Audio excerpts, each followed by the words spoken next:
Ladies and gentlemen, welcome to HiiL's webinar on Game Changers for People-Centered Justice. May I request Dr. Sam Mueller, the CEO of HiiL, to start this webinar and officially open it with his opening remarks. Sam, over to you. Thank you very much, Kanan. Welcome, everybody. I was in New York and Washington for lots of meetings 2 weeks ago, and the word that everybody used was transformation. That is what is needed in the justice sector. Transformation. Change is not enough. We have to change the game. And that's why we have this seminar on game changers. The buzzword now is people-centered justice. And it's not only a buzzword, it's something that is slowly being picked up by international organizations, by philanthropic organizations, by many of our partners, and by justice practitioners and leaders all over the world.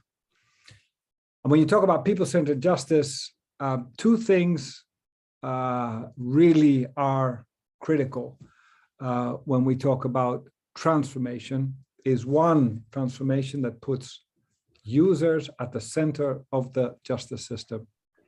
And secondly, that whatever you produce, whatever you do, has to be able to run and scale on the basis of a sustainable funding model. Those two things keep popping up. So HiiL convened a number of working groups to look at game changers, to look at 7 game changers that we've identified in our work in different parts of the world. And these game changers are scalable and sustainable examples of people-centered justice, things that you could actually build and operate and scale. And they're an important part of the people-centered justice programming that we're trying to work with governments on. 3 game changers were convened around community justice services, user-friendly contracts, and one-stop shop dispute resolution.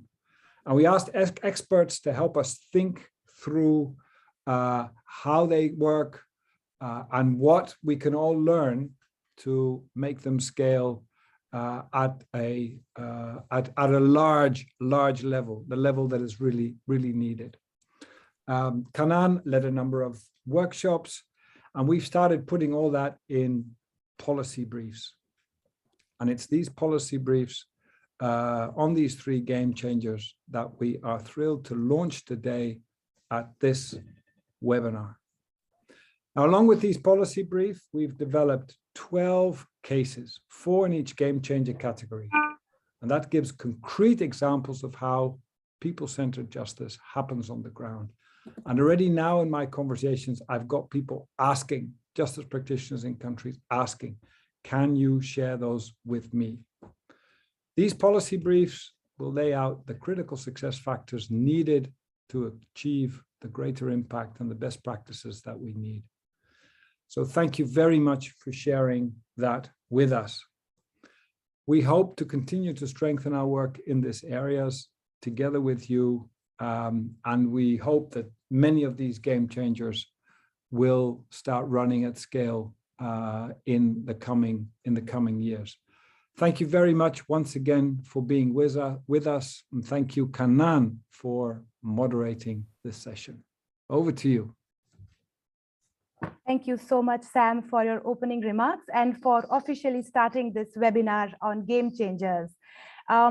Before we go into the concrete conversations on each of these 3 game changer categories, we have a brief video lined up to show you, which will encapsulate HiiL's thinking and work in this area on people-centered justice. So over to the video, let's play it.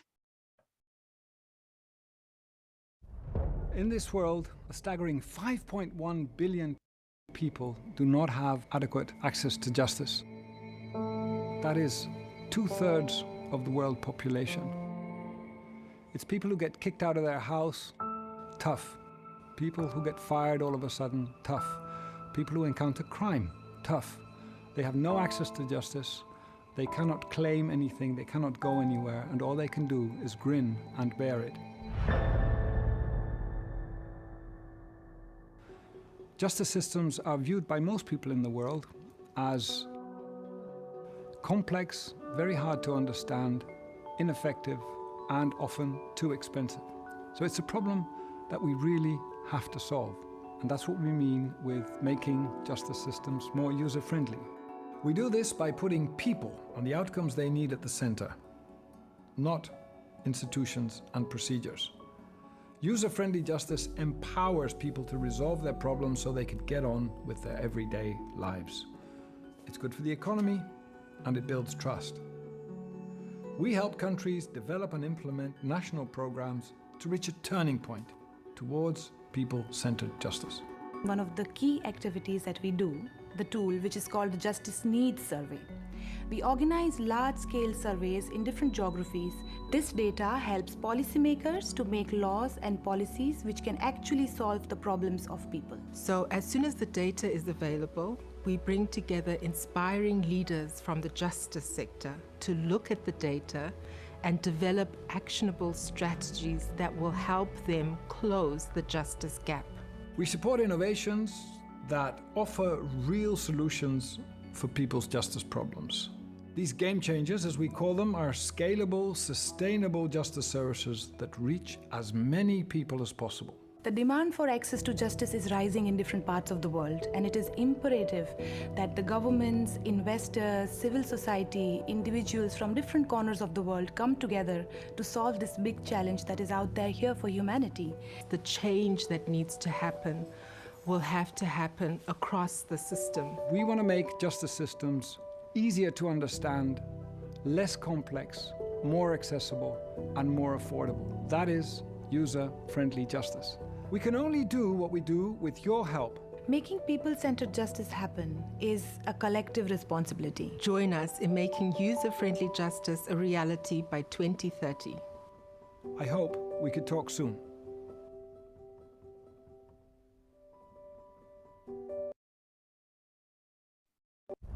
In this world, a staggering 5.1. Super. Thank you so much for that video that inspires us to think through how game changers fit into the larger conversation on people-centered justice. And we are looking forward to getting deep into the questions and solutions on making sure that justice innovation happens and scales in different geographies across the world. Before we get into the actual conversations on the substance, a few housekeeping announcements from our side. Firstly, this session is being recorded. I hope that is acceptable to the people who are attending as participants. If this is indeed a concern, we request you to drop off from this webinar at this moment. Second housekeeping announcement is that the hashtag that we have for this webinar is hashtag Gamechangers for PCJ, 4 as in the numeric 4. Please feel free to tweet about this event, put it on your social media, on Facebook, LinkedIn, to make sure that as many people across the world and in your networks get to know about this important conversation on people-centered justice. And last housekeeping announcement that we all have for you is that please feel free to put your questions in the chat box, and our experts and working group members who will be joining for the conversation will try their best to get all the questions answered. No promises that we will get everything if there are a lot of questions, but please keep them coming. We'll try our best to get them answered. My name is Kanan Dhru. I'm the Justice Innovation Advisor. I'm going to be your host for the day today. We are going to have 3 sessions of 40 minutes each. And the first session that we want to kickstart in terms of the conversation on game changers is on community justice services. May I request Marcus Manuel and Juan Botero to put their video on so that we can see. And before we get into the conversation with these experts, let us try to understand the purview of community justice services that we have taken for this conversation and for this policy brief. To go into the definition of community justice services that has been defined for this conversation and for the policy brief is, as you see on the screen now. Community justice services are services where the local community is involved in delivering and addressing the justice concerns of people. Usually we see them being provided by community authorities or trusted members of the community, and sometimes even public officials that are elected or endorsed by local communities in different parts of the world. So this kind of sets the context of the conversation that we are going to have now. May I request the sharing of the screen function to stop now so that we can see the two panelists, Juan Botero and Marcus Manuel, and get into the conversation with them. As a starting question, Juan and Marcus, may I first ask to introduce yourselves to the audience so that they can also understand the purview of your work in this space of community justice services. And along with that, if you can also elaborate a little on why this particular area of work is something that fascinates you as a specific game changer that we look at. So may I first go to Marcus for your introduction and a brief remark on this game changer category. Thank you, Kanan, and thank you, Sam, for the introduction. Thank you for that really inspiring video. So my name is Marcus Manuel. I'm a senior research associate at a UK-based think tank, ODI. My background is an economist, but I've worked a long time looking at law and justice systems. I'm really excited about this because I think game changers, the community justice is a really important game changer, I think for two reasons that I'd want to highlight. The first of all, community justice is about being at the front line. And this is where, you know, when we talked about the enormous gap, the gap is being felt at the front line. It's not being felt in the courts, it's being felt by individuals. And I think, you know, the legal needs have just shown how little justice is being accessed. And I think community justice, by being on the front line, is the way to change. And it's the thing that's been missing. Secondly, I think is also, I think the studies show and the policy brief draws out very clearly that these are also affordable ways of providing justice. And if one thing we've discovered for decades, if not hundreds of years, is that we have unaffordable justice systems for most people. So I think it's a really exciting potential, and I really welcome this seminar. Thank you. Brilliant. Thank you, Marcus. Juan, your opening remarks, please. Thank you. Thank you, Kanan. Thank you, Sam. My name is Juan Carlos Botero. I'm an associate professor at Pontificia Universidad Javeriana in Colombia. And also been working with HiiL a little bit on these justice innovations. And my experience on community justice comes from basically working for the World Justice Project for a number of years on measuring justice around the world. And my doctoral dissertation on community justice as well. The excitement about the game changer of community justice is mostly because of the changing view and realization that I think is taking place globally, in which HiiL has played a very significant role in changing the view from supply side view of what we can offer as governments to a demand side view of what the users of a service demand and require. And the way to bridge this humongous gap that has been documented in HiiL's trends reports by Moritz and everybody else is that the state cannot do it alone, and the state cannot do it against or looking backwards from the community. It has to start from the user. The service is for the user, and the user is the community at the end of the day. So the way to integrate, and there's different ways, procedural, institutional ways of integrating the community into the justice delivery is clearly a game changer. That is not new. I mean, this has been going on for 100 years, but that has a new force and new strength that HiiL is showing today. Fantastic. Thank you both for your opening remarks. As Sam mentioned in his opening remarks as well, that we were delighted to have experts from different parts of the world to form our working group. And thrilled that Juan Botero and Marcus Manuel from this working group are with us here today for this discussion. As that was also mentioned, collectively, this working group created a policy brief which laid out the critical success factor needed for scale, as Juan mentioned, the gap that has to be bridged. in terms of getting the conversation to the next level and discuss what these critical success factors were and what the working group came up with as the essential ingredients to make community justice services scale and shine as an important part of SDG 16. May I request my colleague Mansi Nikam to take us through the conversations and the highlights that were captured in this working group on community justice services, and what are some of the critical success factors that are outlined in this policy brief. Mansi, over to you. Thank you, Kanan and Marcus and Juan for your inputs so far on the importance of community justice services in meeting the justice needs of people. It was also useful to know, given, as you said, community justice services are important in bridging the access to justice gap. And along with these experts, Juan Botero, Marcus Manuel, Maha Javed, Gard Benda, Christopher Marshall, and Shavi Rajawat, we formed a working group to identify critical success factors that can help in scaling these services and improving their delivery models. When doing that, we also identified examples of services that have already been scaled or are internationally recognized for their quality of services. Those are Houses of Justice in Colombia, Bataka Courts in Uganda, services supported by the Legal Aid Board in Sierra Leone, and Joint Jurisdictional Wellness Courts in Minnesota, USA. We found out that there are 5 essential factors to scale.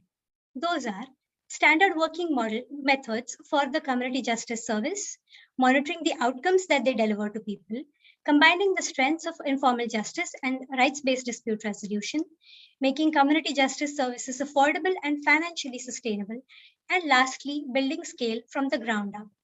Now I'd like to take a moment to talk in detail about each one. First, to standardize working methods, the group discussed whether it would be helpful to develop guidelines that outline dispute resolution methods. This might improve the current ad hoc approach where every justice worker resolves the disputes in a subjective way. Guidelines can offer best practices on dispute resolution. This includes applying mediation techniques and practical steps for resolving a dispute, instead of dealing with a dispute on a case-by-case basis. Coming to monitoring of outcomes. Currently, very few justice services monitor the outcomes that they deliver to people. Gaps in service delivery may go unaddressed. User satisfaction surveys, therefore, can examine various aspects of justice delivery, such as distributive justice, procedural justice, and transparency on outcomes. Given the funding and infrastructural constraints, justice workers can begin by asking people if the interventions that were used to resolve disputes were effective and whether a change in approach is required. However, a systematic data collection and team and procedure must be established eventually. On the third point, to combine the strengths of informal and formal justice systems, it may help to establish referral mechanisms so that disputing parties who are dissatisfied with the outcomes can approach from the formal justice system. And fourth, to make them sustainable, long-term commitment of donors and national governments is necessary. Ministries of justice can also set aside adequate budget for supporting community justice services. However, community justice services can also make use of user contributions, local taxes, volunteer labor, and free public resources such as school buildings and local government offices. Finally, to build scale, setting ambitious goals at the outset is important, even if providing justice through community mechanisms at scale may take a long time. It is important to note that the conventional approach to projects where we try to resolve the problem in a short period will not help. We hope that these success factors will inform municipal authorities, ministries of justice, and leaders in the court system to realize people-centered justice. Of course, this is only an overview of what we discussed in the policy brief. To know more about these critical success factors, as well as examples of community justice services that I mentioned right now, please refer to our policy briefs. Now I think it's time to hear from our experts. So let me turn it back to you, Karan. Thank you so much, Mansi. This really provided a good overview of what the policy brief entailed and the critical success factors.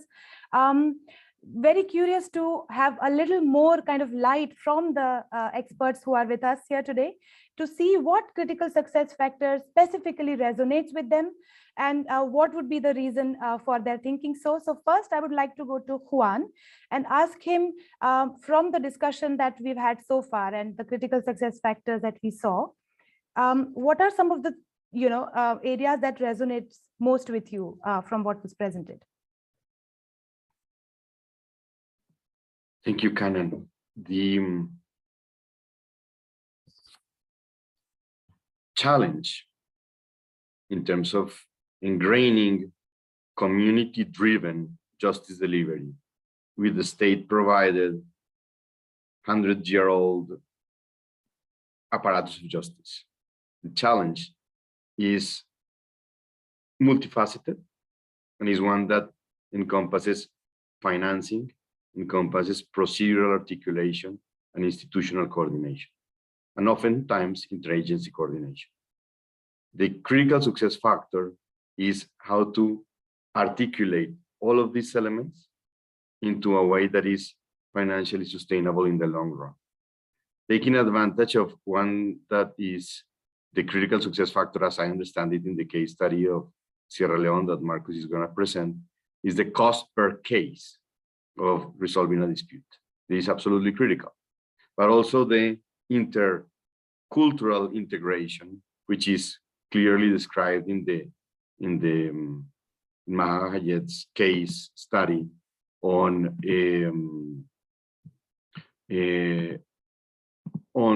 tribal state joint jurisdiction wellness courts in the United States. I would highlight these two. Very interesting. Marcus, your thoughts? Thank you. Well, I think, one of the things we were struck by in our group was just by the range of examples that we had. And the sense of history. So we had, some studies like the Bataka courts in Uganda. Quite a recent innovation. It's reached 155 cases have been resolved through this, but really interesting sort of pioneering work that's going on, all the way to what Juan's case study talked about, which was over 25 years and how 20 million cases have been discussed. So we just had a real richness there in it. And I think that the one thing I think all five were very important, and I just want to pick up just on one to start the conversation going, which is about building scale from ground up. I think the key revolution that we've had is these legal needs surveys that HiiL has done so much to promote, and the World Justice Project has also done to promote and to take to other countries. And this has changed things fundamentally, because until we had the legal needs survey, we didn't know what we were designing for. So we would have, a small innovative group working in an area, maybe doing 500 cases a year or something. That would be often the scale of what was happening. But we had no feel for, was this the right scale or not? And I think what the legal needs studies have done has just shown us just how much more we really have to go. So, for example, in the Sierra Leone case study I talk about, it's really a 20-year history of how one small NGO, TMAP, then was scaled up to five NGOs and then was scaled up through a government initiative. And what's striking about that was that when there were 5 NGOs being pretty well funded, working well in a collaborative way, they were reaching something like 5,000 cases a year. The legal needs surveys that happened after that point made us realize that 5,000 cases was something like only 3% of the demand for the need in Sierra Leone. Now, until we had the legal needs, we had no idea how far off we were from what was needing to be done. But once we knew the legal needs were, were being massively undermet in Sierra Leone, there was then a real case for scaling up. And the really interesting thing is that the introduction of the government initiative, they've actually gone 10 times larger than that group of NGOs was going. So we've seen a real scaling up. Now, I think had we all been aware at the beginning of just what the scale was, then we might have sort of thought slightly differently about how to engage. But this has been a process of discovery, and we're talking about things that have evolved over 20 years. But I just want to I think if they emphasize that point at the beginning, that now we know what the scale is, we can start to think about how do we design from the bottom up to meet the scale and to meet it in a way that's affordable. And I think, Juan's mentioned that point as well about having some sort of benchmark of, what is long-term sustainable affordable. That will, of course, vary from country to country. Different countries have different levels of affordability. So those are two examples I think were so well highlighted in the policy brief, that the need to scale up and to plan for that, and also the need to plan at the beginning for affordability and financial sustainability. But thank you. Well, I'm sure we can talk about more of those, but those are the two I just wanted to start us off with. Thank you. Absolutely. Thank you so much, Marcus, for kind of bringing out those specific highlights from the policy brief and the cases. The question is to you, Juan, based on what Marcus just mentioned around the scale question, and your experience in houses of justice in Colombia also kind of shows awe-inspiring figures of scale that have been possible due to interesting work that the government is doing with the local community in Colombia. If you can highlight a little about this, that will be very interesting. Thank you, Canan. In truth, the Houses of Justice are not strictly a community justice mechanism. They are a community entrenched and community-held government service provided with collaboration with private parties. And in some houses there is 20 different government agencies at the national, local, and municipal level, together working with private chamber of commerce and universities and private actors in delivering services. So it can be a very complex network. So the question of scale in this case is in part triggered, leveraged by international aid, USAID in this case of Colombia, but mostly government funding and government action. And perhaps the one criticism that one can make of them is the way it was thought about 25 years ago was, let's bring justice to people, and especially to the most vulnerable people. And they have done that, but not from people and what they want. We bring what we have. So the difference with Team Up, I remember Simon and Vivek 15 years ago, they were in the community with their hands rolled up, filling the community, and this led to government scaling. And this top-down, bottom-up makes a huge difference, and it's also a long time process in the making.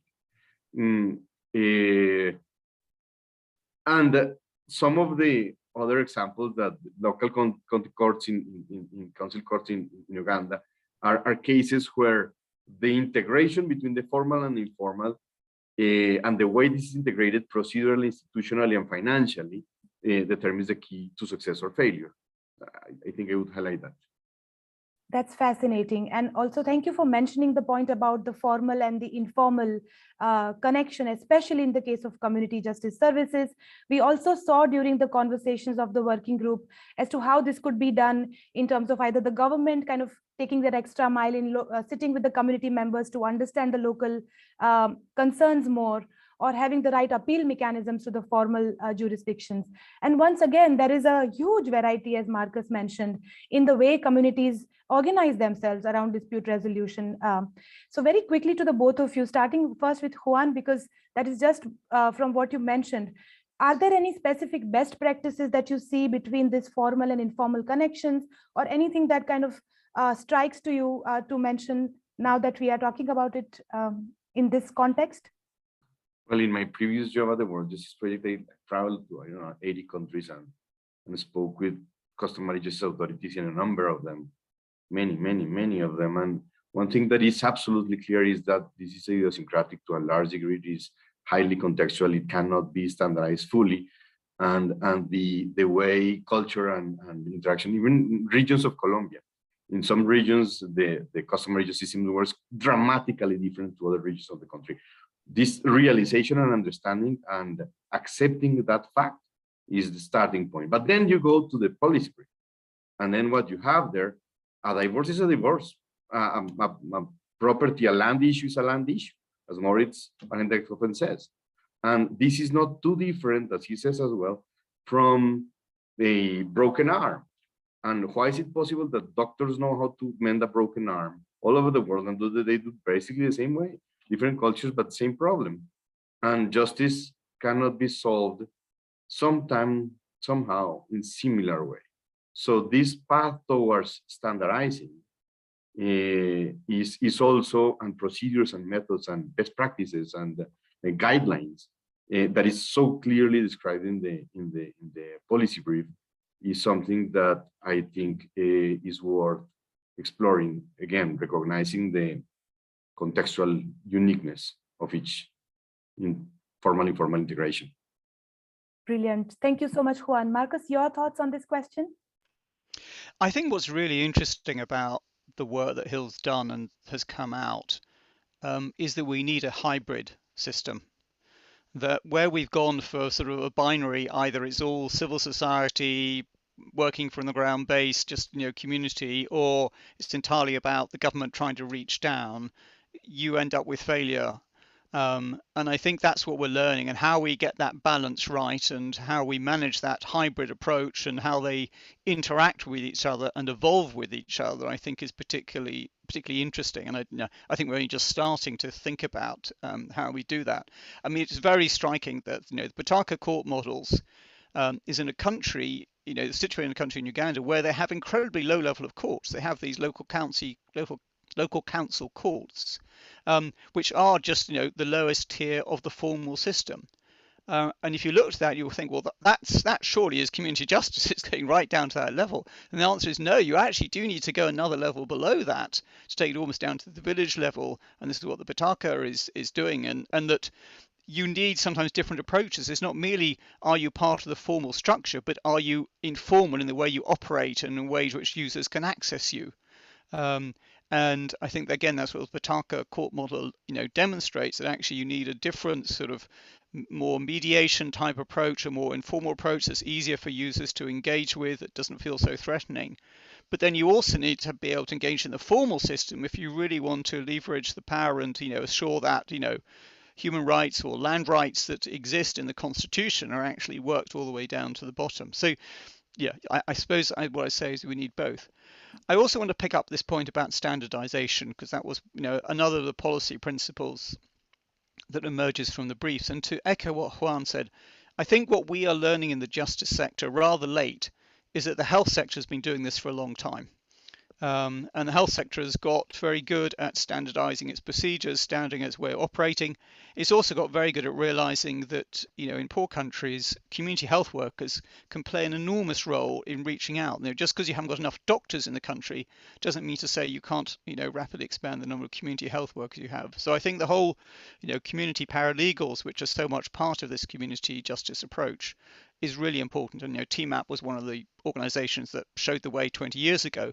We're now just trying to work out how do we operationalize that and engage. And again, I think the Sierra Leone Legal Aid Board study is an interesting example there. Of the 60,000 cases they do a year, nearly a half are just on one single type of case. And I was really surprised because it wasn't what I had expected. The single type of case they most focus on is on child maintenance.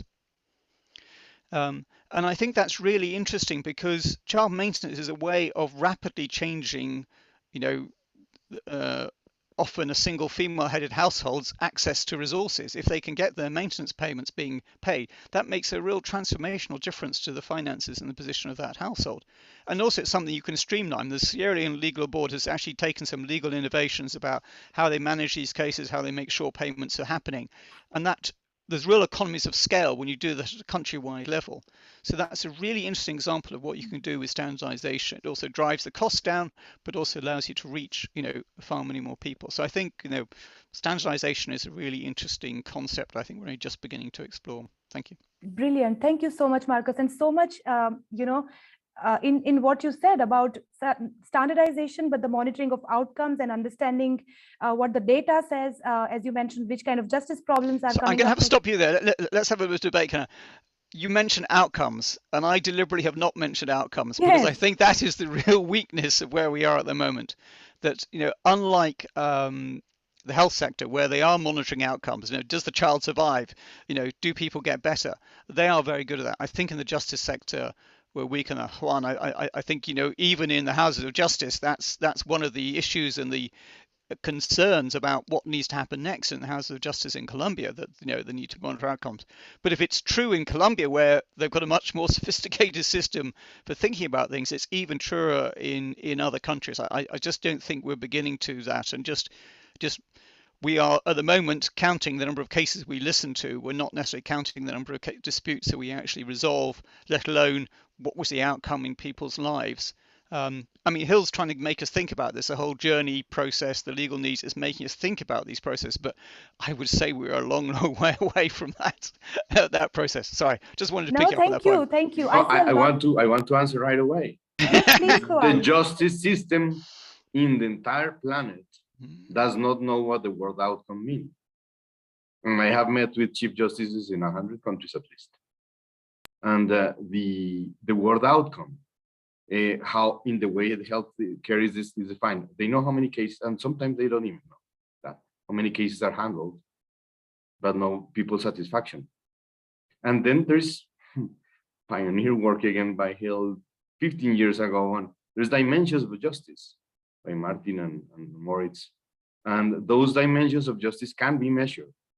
And this project is measuring that as well. And there is a change that is slowly happening based on data.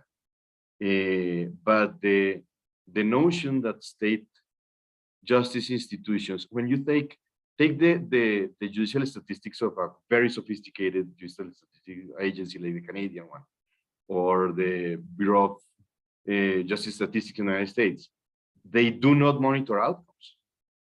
They monitor not outcomes for the ultimate outcomes for the people. They monitor the outputs of the system, which is not the same. Indeed, this is indeed an area of further conversation and further attention that it deserves from the right stakeholders to kind of bridge that missing gap that the experts opined on. We also see a lot of questions coming up in the chat, and due to paucity of time, are there any specific questions? The first one from Wilfred Weaver, who talks about, the role of national authorities in different states to have an ambition or incentive around the centralization of power, and there could be also the reason around it not to provide more power to the local communities. Are there any thoughts specifically from either of you on this question? And the next one, I'll just take it also, and then either you can take it first after the other, or you can see which one you want to answer first. The other one is about the legal needs surveys, and who should be conducting these surveys, and what expertise may be needed for this. Shall I take the first one, Juan, and you take the second, because I know you know a lot about the legal needs side. So in the Sierra Leone case study, one of the interesting things that we suggest, I mean, we don't know, but it's interesting, is that the innovation of the Legal Aid Board has survived a transition of government. Now, often things that are set up by one government aren't necessarily supported by the next government. And I think one of the things that has happened in Sierra Leone is partly the use of public surveys, and we've introduced this. And the fact that the Legal Aid Board gets awarded the excellent score by nearly half the population, and the next best institution, justice institution in Sierra Leone, gets 10%, which is the human rights, let alone, and the courts come even lower than that in terms of their satisfaction rating. I think that's very helpful where you're in a society or where you're in a context that there is political contestation going on, and that there is a sense in which people do feel being held accountable by the populations. And my hypothesis that is actually the political contestation within Sierra Leone over the last 10 years, coupled with this data and this experience and this clear communicated level of satisfaction, is helping governments say, well, okay, it's not a centralized thing, but it's helping a lot of people, and a lot of people value it. So I think that's, it's an interesting example, but one could have a whole day talking about differences in different countries and what you might do, but I hope that helps. Okay, there is no one answer on the legal needs surveys. Some countries, including my own Colombia, started doing some, including in the national census, questions on the legal needs of the population. This, in most countries, as far as I know, and I've seen many of them, This started mostly as one of exercise HiiL did in so many countries.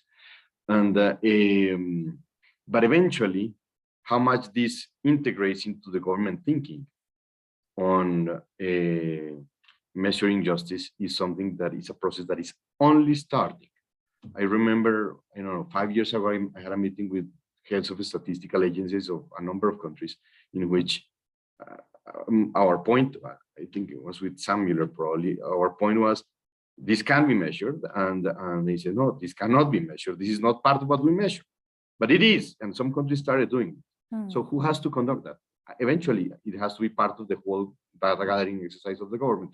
But the private sector, the justice sector itself, and international agencies can also assist, and that's how it has evolved. And let me quickly mention something else on outcomes. It's still related to the legal needs surveys, which is what people want from the system is not normally, oftentimes it's not what the system wants to deliver to people. And this is exemplified in the case that Mahat wrote about the joint jurisdiction in the United States, and in many other cases of hybrid systems.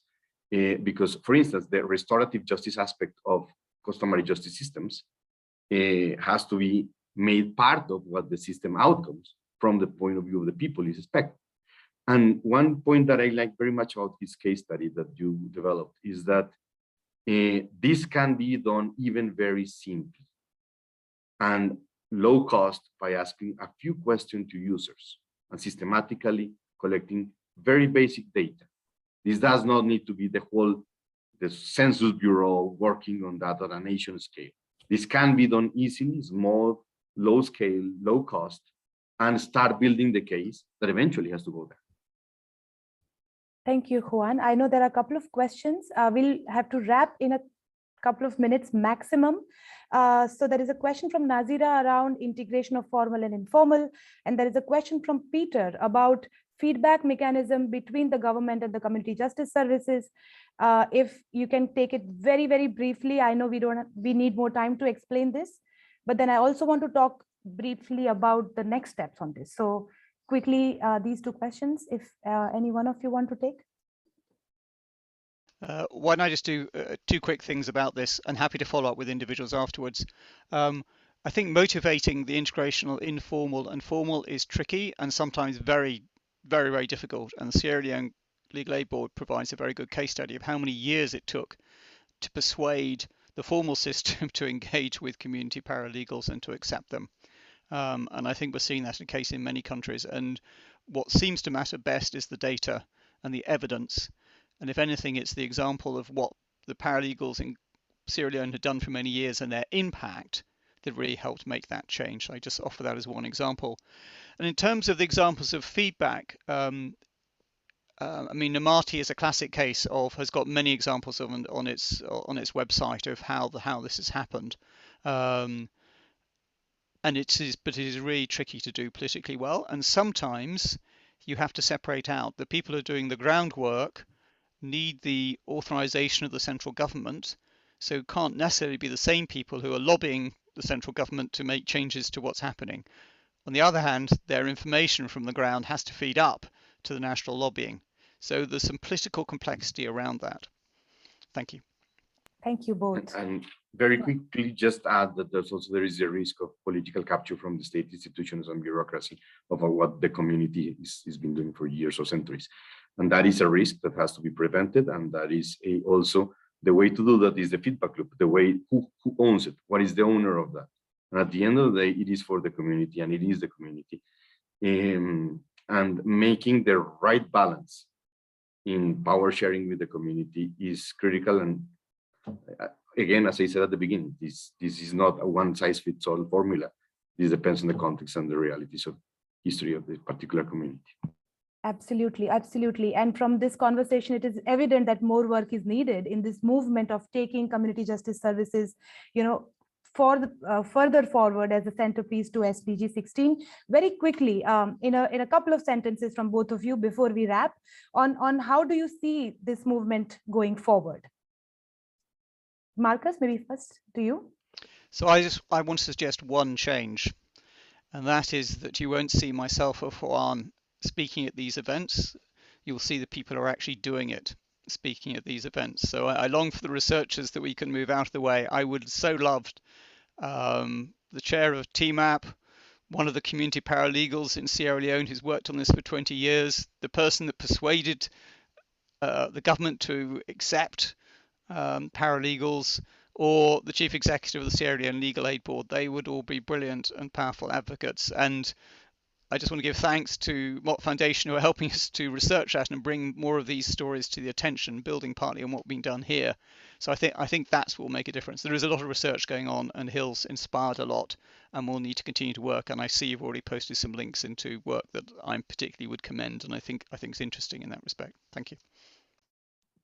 I, of course, echo Marcus's words, but I would also add that the path that HiiL has taken of advancing the idea of measuring it and of documenting is also critical, because at the end of the day, all success stories are based on quantitative assessment of success, and it can be built very easily, small scale, low budget, but systematically. And I think that is key to success in the long run. Brilliant. With this wisdom, we come to the wrap of the session on community justice services. I know that there are a couple of questions that are still unanswered in the chat, requesting the experts to take them over chat if that is okay, if that permits their time.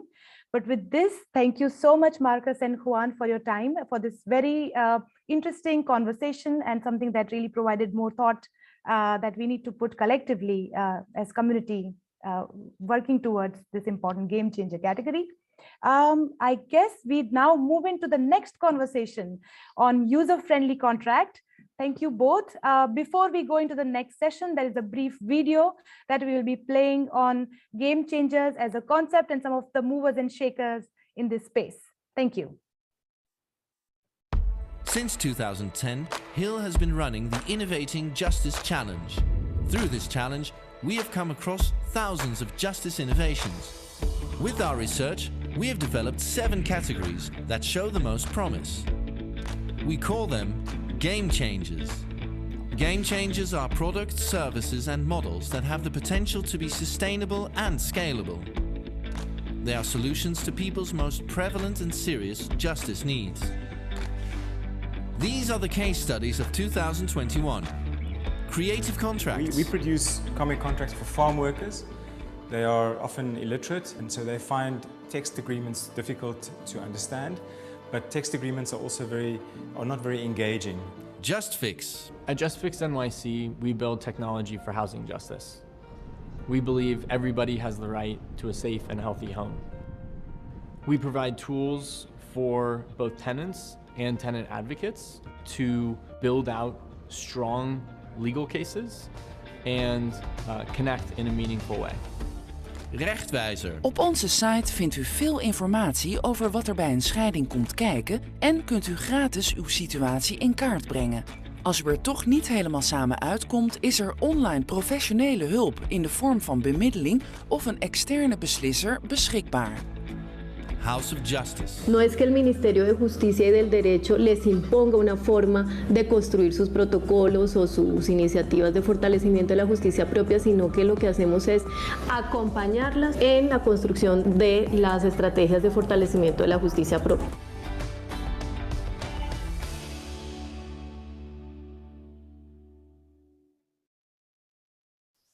Super, thank you so much. That provides an overview of what we understand as some of the game changer examples. And as we move on to the next conversation on user-friendly contracts, may I have the presence of Robert DeRoy and Ozgur Kahale on the screen, please, if they can switch their videos on. And Robert DeRoy, as all of you just saw in the previous video, as the game changer working on user-friendly contracts through his initiative on comic contracts in South Africa. Great. So now we set off to the conversation on the second game changer category, that is user-friendly contracts. Before we go into the substantive conversation with our two experts who join us on behalf of the working group on user-friendly contracts, let us first go through the definition of what this game changer category is. So user-friendly contracts are an important game changer category because this is where we are looking at agreements or contracts that provide safe and verified templates or examples, or you can understand them as legal documents to people at large. This is to make sure that fairness in families, at work, among neighbors, and between small businesses and their partners can continue. And this category of user-friendly contract is about services that provide easy access to the documents. It could be online, or it could even be through plain language, through visual contracts, or just by providing simplified contracts at scale. So this is how we at HiiL have defined this particular game changer category. And to discuss more about the critical success factors and how to scale this particular example of game changer, we have Robert and Ozgur with us. If the share screen is put out, we can have Ozgur and Robert in front of us for this important and super interesting discussion. First, we'll start with the introduction, Ozgur and Robert. If you can just give a brief introduction about what you do and your interest in this particular game changer category to the audience, that would be a good starting point to delve deeper into the work of the working group. Maybe we can go to Ozgur first, and if Robert can come next. Thank you. Thank you. So ladies first. So I'm Ozgur Kahale. I'm the Director of Pro Bono for Continental Europe for DLA Piper. DLA Piper is a large law firm, and we also have a very large Pro Bono department.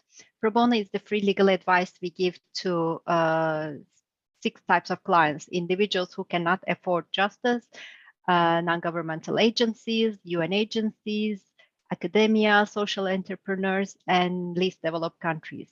We see this as our corporate social responsibility, our ethical responsibility of the profession to give back to the communities we live in. And within this Pro Bono department, I lead a small work stream called Access to Justice and Technology, where we discuss what technological tools we can use in order to support people claim their rights, resolve their disputes. So that's me, and that's why I'm here today. So over to you, Robert. Thank you, Ozgur and Kanan. My background is I'm the founder of a company called Creative Contracts, and what we do is we produce comic contracts. They're basically contracts for people who cannot read, and the purpose of what we try and achieve is, affording the dignity to everyone to autonomously understand the contracts that they need to sign. So we have been doing this since 2016, and always very grateful for the support that we've received from HiiL in our journey to get here. Thank you. Thank you so much, Robert. I'm going to ask one follow-up question to you. Since you are an innovator in this space, what inspired you to make contracts that are visual and something that can, be accessible for a large number of people who would otherwise not understand what they are signing? And that is a reality in many parts of the world, across the world, really, that we live in. So if you can briefly just take us through your motivation as an innovator to work in this area. The answer is it was an evolution of thinking. My background is being a lawyer. I've been working in law for 25 years, doing a lot of contracts, just feeling really frustrated with how inefficient and archaic contracting is. Started exploring, what does a good contract look like? How can we do better contracts? And this led me to work from some academics like Helena Harpio and Colette Brunswick and Stefania Passera, who were talking about using visualization and the importance of mental models, etc., played a role. And then looking at visualization, but being challenged by the fact that there was still this idea in law that the images and the visuals are only there to explain the text. They cannot become the binding element. And I live in Cape Town in South Africa, one of the most unequal societies in the world. And the reality of so much functional illiteracy is just so obvious. And it struck me as being quite unfair that people would be bound, even if they could understand the picture, they'd still be bound by the text, which they couldn't understand and wouldn't know whether the picture relates to the text. So it was this evolution. And then I thought, well, can I create a contract that doesn't use text? Can I create a purely visual contract? And that's kind of what inspired the idea. I'm very pleased that it's gaining traction, that we understand that even if people are illiterate, they deserve to understand the contracts that they sign. That is very inspiring, Robert, and we definitely need more innovators to think in this direction, especially people who come from the legal world, who have the know-how and understanding of the contracts, but to make it simple for a large number of people is indeed a game changer, as we understand. Before we go into this conversation further, and I ask both of you about your thoughts on the success factors that are needed to scale this category of innovations and the work that is being done, I would like to request Mansi, my colleague, to join us to take us through the process that we worked together as a working group on user-friendly contracts, and what are some of the critical success factors that we noted through the expert information and insights that that different working group members brought to this conversation. So Mansi, over to you, please. Thank you, Kanan, Robert, and Özgür for sharing with us how user-friendly contracts can increase access to justice by making legal documents affordable, accessible, and easy to understand. Clearly, they offer us a paradigm change when it comes to legal documents.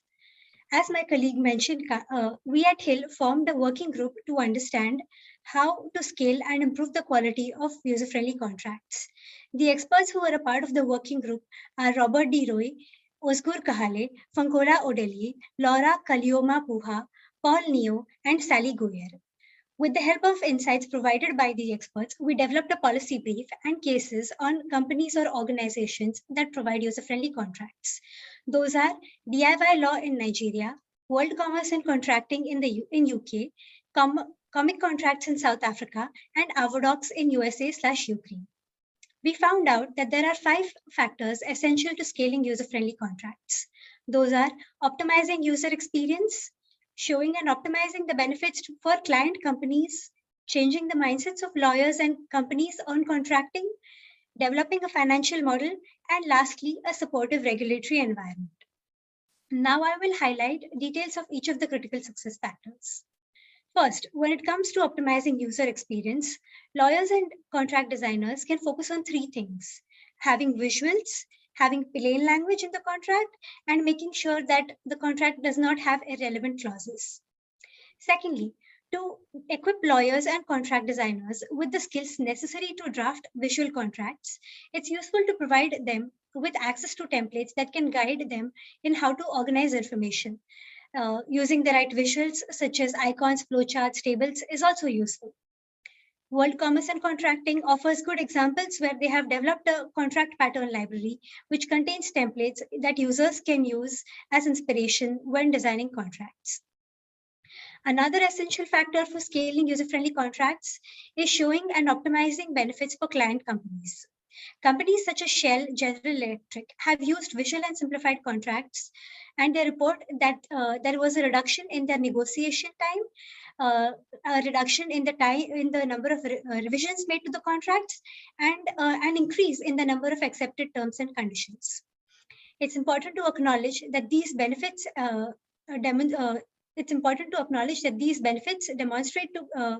demonstrated to clients can help in bringing efficiencies to business operations.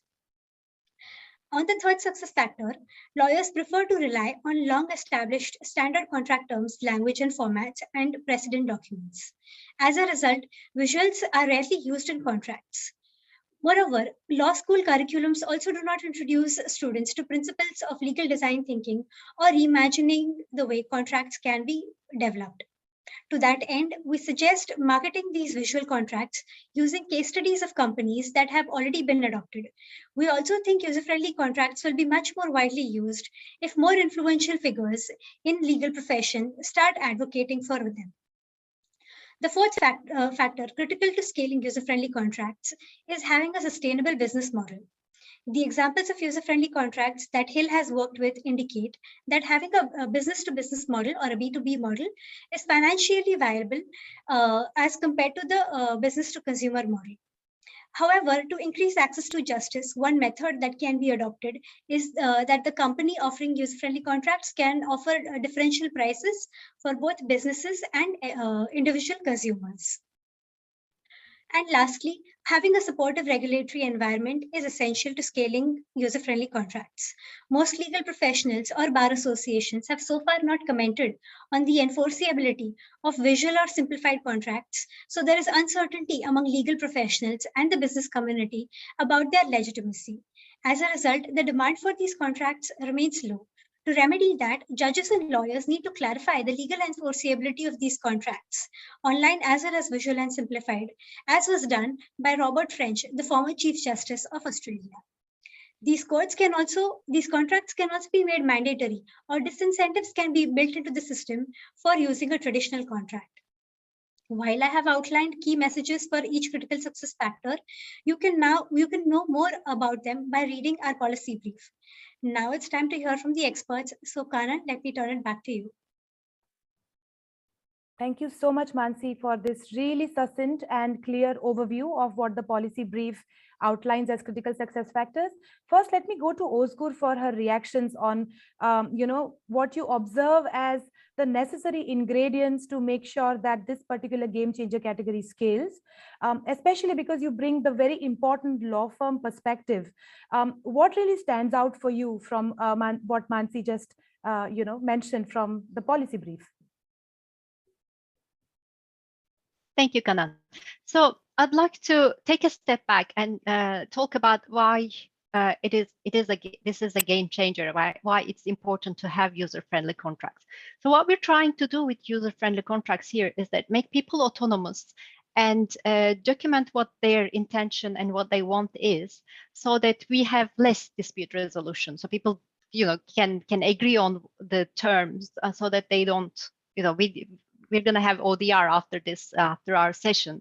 So we're trying to make their life easier, I guess, with this exercise. So it's really important in order to make people think about what is it their intention and what they're trying to do when entering into contracts or relationships with each other. So what we're trying to do with those contracts is documenting the relationship between two people, between a person or a company.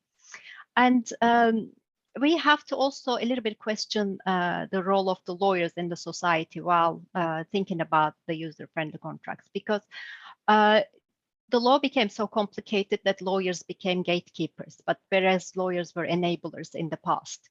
So we are trying to enable people, again, through user-friendly contracts to represent themselves and to exist in the legal environment as an autonomous person without having to resort to lawyers all the time, and maybe bring the lawyers when things get really complicated, or when things get critical, or when it's going to dispute resolution.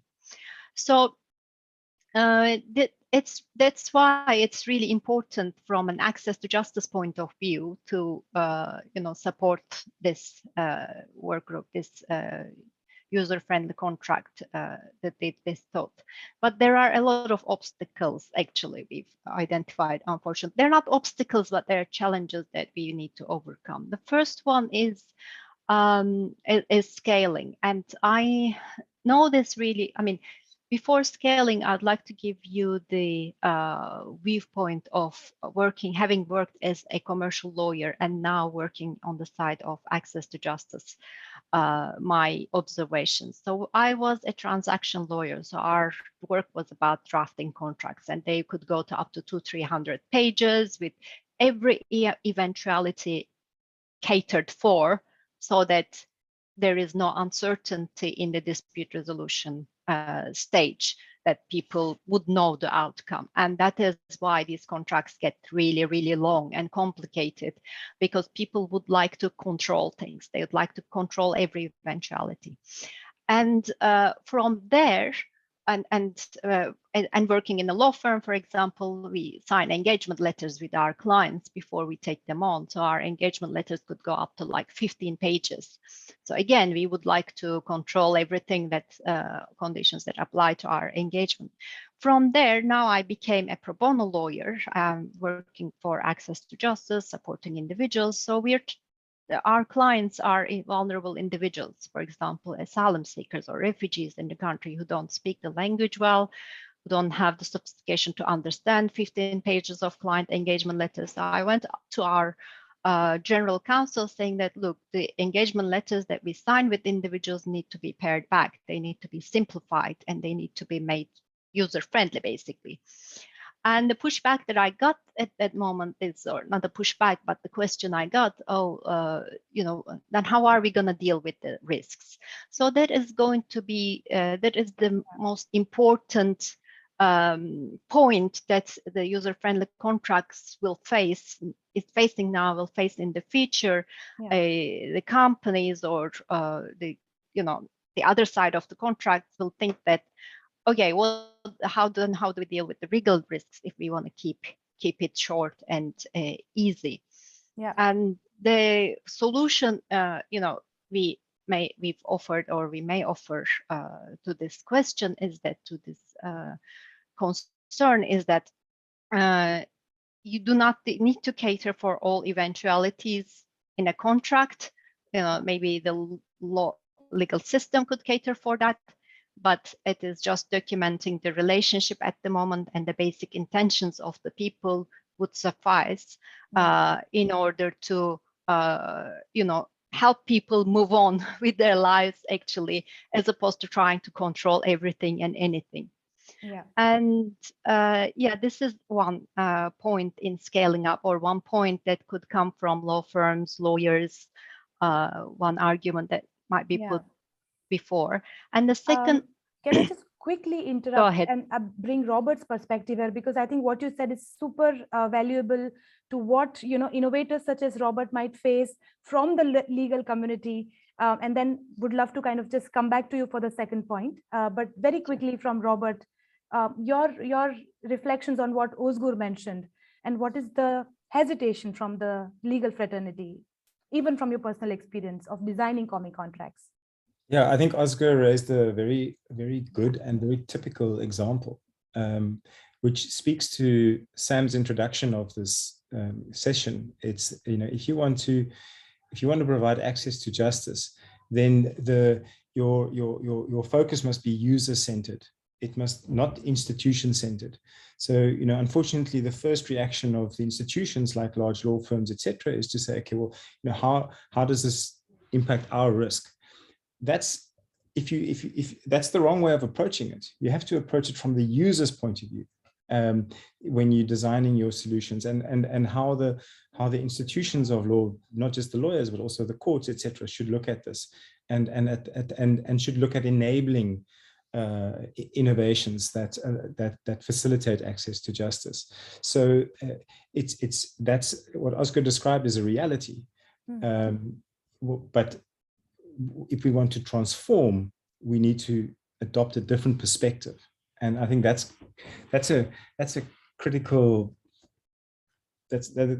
theme of not just what we're doing, but also the previous panel, and also some of the other people who participated in our working group. Yes, you said. Sorry, Kanan, I just want to react to Robert. Yes, that's so important point you made, Robert, here, because that's what we need to take law from this adversarial approach to a more unifying approach, where we get all together. Our interests might be different, but still we can align things. because in the adversarial approach, I have my interest, you have your interest, and now we're just trying to protect our interest and we are clashing with each other.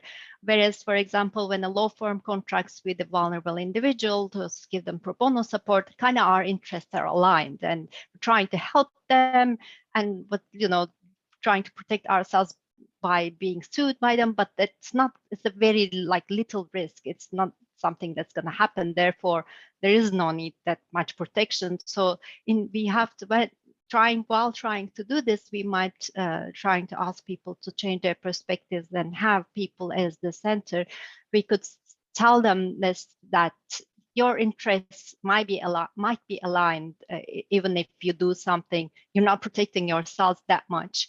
You're not doing a great disservice to yourself. It's not like you're not putting yourself in great risk. So that's a very good point. And there's a lot of research that supports the efficiency of relational contracts as opposed to control and command contracts. So there's empirical research that supports that. So, and in terms of better relationships, less disputes, etc. Yeah. There is also a question that is in the chat, Robert, and I mentioned this at this stage because this is the question I'm sure you must be often encountering about enforceability of the kind of simple visual contracts that you make. I know that Mansi also kind of emphasized that there is some more certainty that is coming in this space from some of the judgments, especially in Australia, we've seen. But how do you encounter that? Because visual contracts are so unique. How to kind of scale them from enforceability perspective, and what has been your experience in this regard? Yeah. Yes, it is a question that one is often asked, and there are a couple of points to it. I'll try to be short. Firstly, a contract is a meeting of the minds, and if one of the two parties cannot read, you don't have a meeting of the minds. If both parties can understand the content because it's laid out in a simple visual way, then you do have a meeting of the minds. That's one at a philosophical point of view. The second is that visual contracts are seldom purely visual. There is, it's on a spectrum, and there is still text. So where there's a legal requirement that certain elements have to be, the legal requirements for a valid contract is very low. There are only very basic things that have to be contained in a contract for it to be a binding contract. Then the rest is just a question of interpretation. And as Robert French, the previous Chief Justice of Australia, very correctly pointed out, our courts are quite experienced with interpreting contracts. They have rules of interpretation that they can apply. You can call on experts, but in any event, our judges are often quite experienced with interpreting visuals. You've got diagrams to construction contracts. You've got very complicated illustrations in patent documents. So there's actually nothing new about this. It's just a different application of the principle. So I think those are the three kind of highlight points I want to just bring across within our short time frame. There's more, but I don't want to get too deep here. Yeah. I would love to have Ozgur's reactions on this. Ozgur, I also want to specifically ask you about the space of contract automation, because along with, of course, the simple contracts and visual contracts, contract automation also is a category of user-friendly contracts. So I know we have limited time right now, but if you can kind of take that question also, that will be very, very interesting, considering you come from the law firm space, and how do you see that becoming more justice tech and just not legal tech, Yes, absolutely. I mean, automated contracts is something I really, really like, and I'm trying to work on this and try to put some projects together, actually, not only automating contracts, but automating variety of processes. So it's what we call them guided pathway. So people are guided through certain pathways by the computer or by the logic that is set. Therefore, they can help themselves without the need of a lawyer. And this is like the low, like commodity work, like low value work that lawyers wouldn't even be interested in doing. So it would be in their interest that people help themselves first before coming to them and be well informed. And automating these processes and automating contracts is really it is an amazing area that needs to be invested in, thought through, but it needs to be cleverly designed and really. And then we need to think about scalability, and that's my other point that I wanted to mention. Scaling user-friendly contracts has another obstacle, which is you can only scale things when you have a group of people that have the same problem, and then you're solving this problem for this group. And the bigger the group is, the better it is, right? And in the case of contracts, we are facing two problems, which one is national jurisdictions, because contracts need to be, drafted under a certain jurisdiction. French contracts would be different than German contracts and stuff. And within this jurisdiction, you need to group people who have the same contracting pathway or contracting way, or whatever you call it. Sorry, couldn't find the precise word. So then the number diminishes.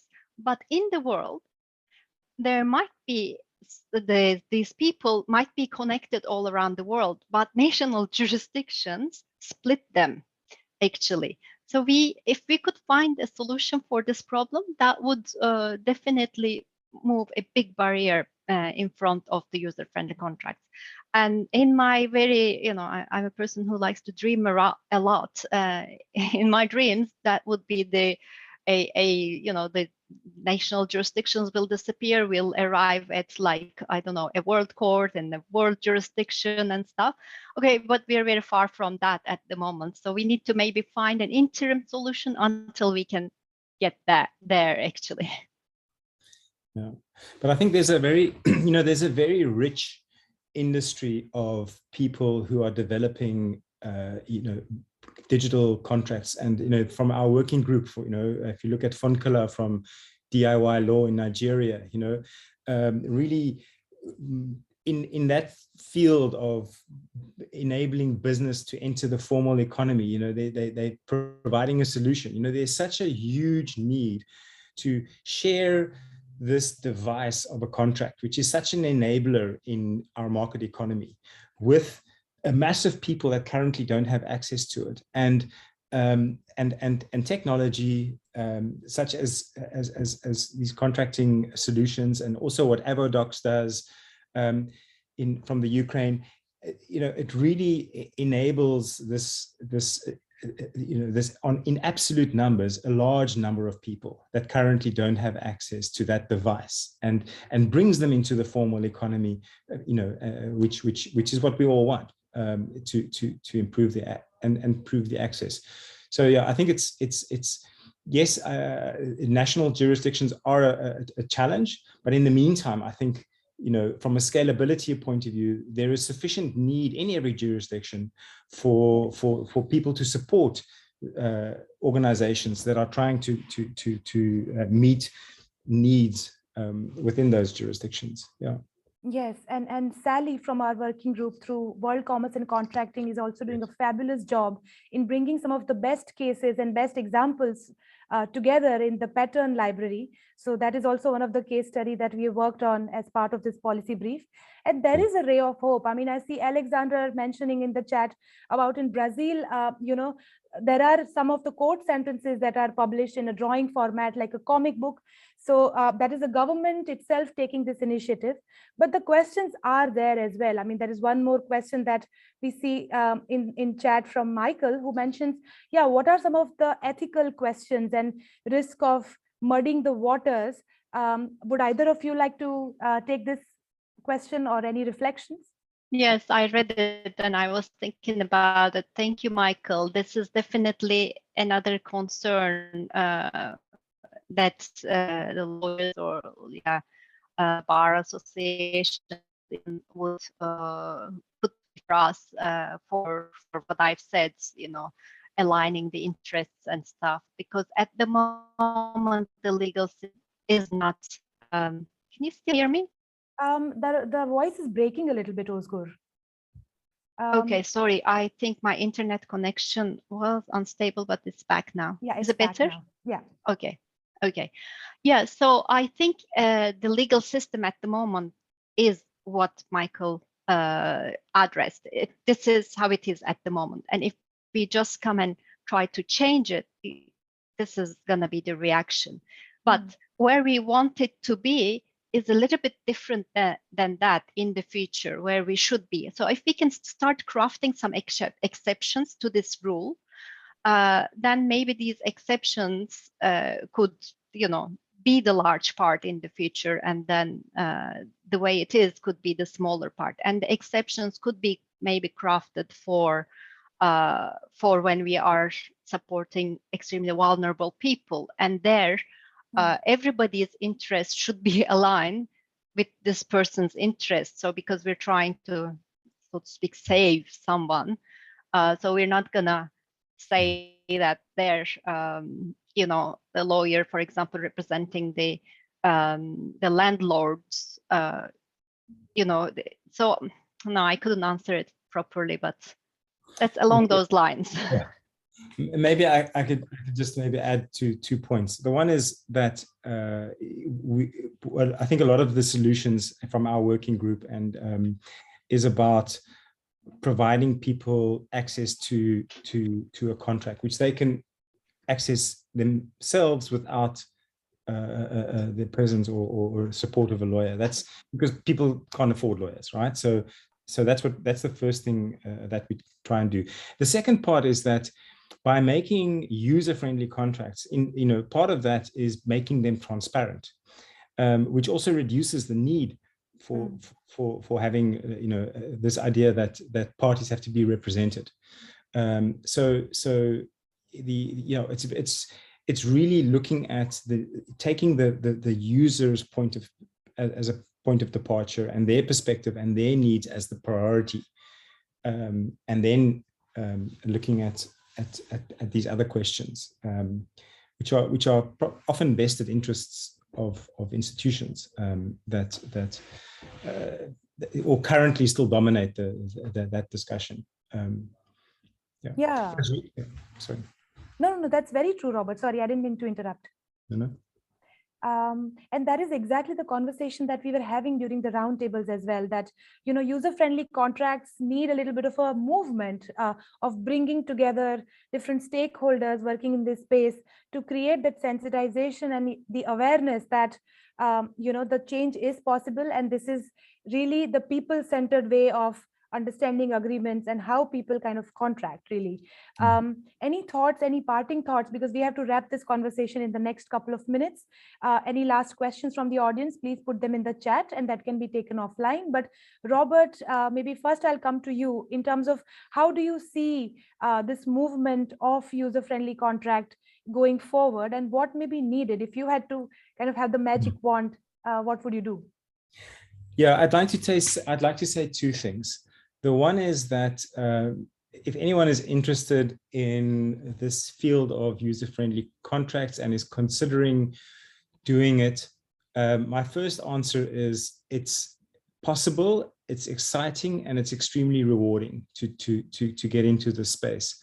There are some really interesting work being done by other people in this field, like Lika Beelen of Visual Contracts, Camilla Bosch-Anderson at the University of Western Australia, Laura from Tampere University. There's research being done on translating text into images. So there's a lot. The work that Paul Neo was doing in Singapore. It's an idea whose time has come, and there's a lot of empirical and examples of showing us that it can work and that it is possible. And then the second thing I want to say is, if you are considering that journey, have a look at the policy brief, have a look at the critical success factors. It was participating in this working group over the last couple of months really surfaced these critical success factors, and they really resonate with me in my journey. And so anyone else who's interested, have a look at those critical success factors to try and scale the impact, and it's necessary because there's such a huge need.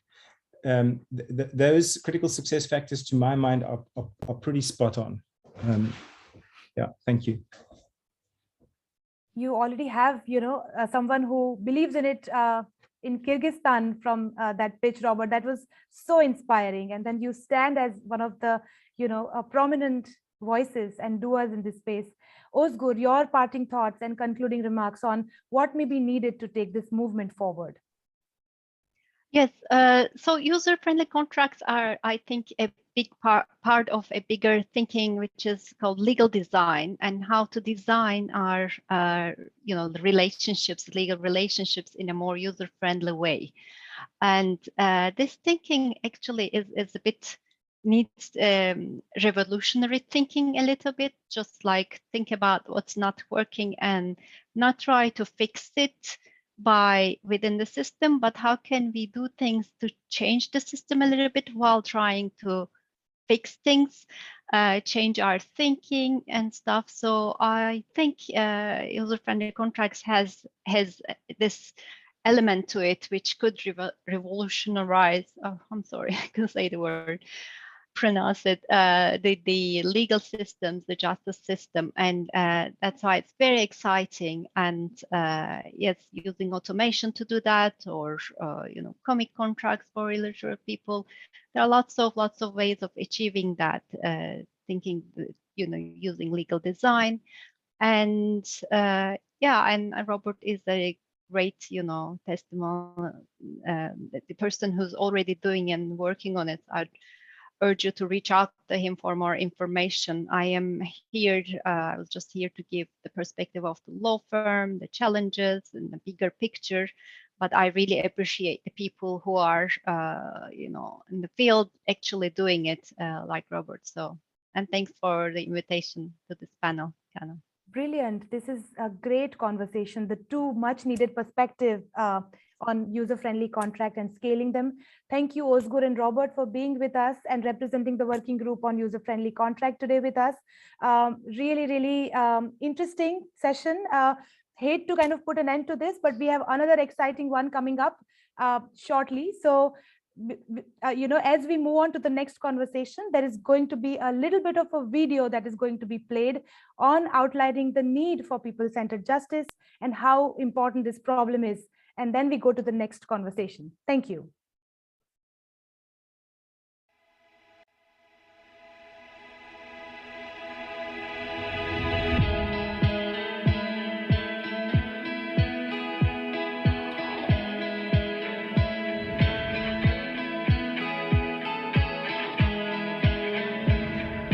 Each year, more than 1 billion people are facing serious conflict, but 70% of them go unresolved. That is 700 million people who do not get a fair solution for their justice problem. The burden of injustice is huge, up to $2,000 a person. Solving people's justice problems needs serious attention. On the other hand, in 2019, investment in legal tech exceeded $1 billion for the first time. But only 2.8% of that budget is going to services directly oriented towards individuals struggling with legal issues. Everywhere in the world, there is not enough budget allocated for innovation in the justice sector, or none at all.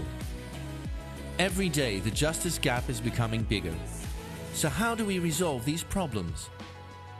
First of all, we need to assemble a task force to unite our skills and relationships, create budgets for people-centered justice programs, and from there, invest in Gamechangers. It's time to turn the numbers into a new direction. We need more evidence-based research. Not a top-down, but a people-centered design. Building a sustainability angle and developing a scale plan. Let's change this into this.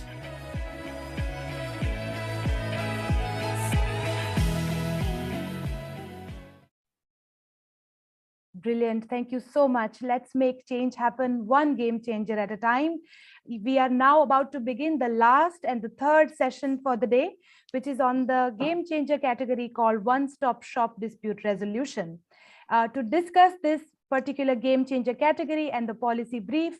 May I request Tariq and Laura to start their videos, please, and be with us as I take the audience through the purview of what one-stop shop dispute resolution or ODR mechanism, as we call it, are as per the HiiL definition for this policy brief.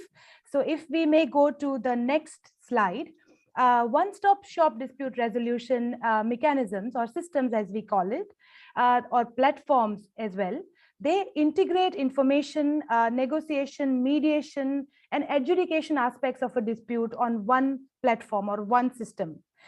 This is done in a way that the disputants can identify issues, diagnose a problem, and can also be informed about what the solution to their problems can be. So this is basically a structured process that happens online through the technology interface, where parties can first identify their legal needs and can also understand what the needs of the other party are. And then collectively, they come to a compatible and workable solution between these two parties. And then there is also a facilitator or a mediator that the system provides that can help them to agree or further define the remaining issues to be decided by a judge, which can be through this platform or through the formal system interface. One-stop shop dispute resolution or ODR is a well-known game changer category to the people who are in this field, really.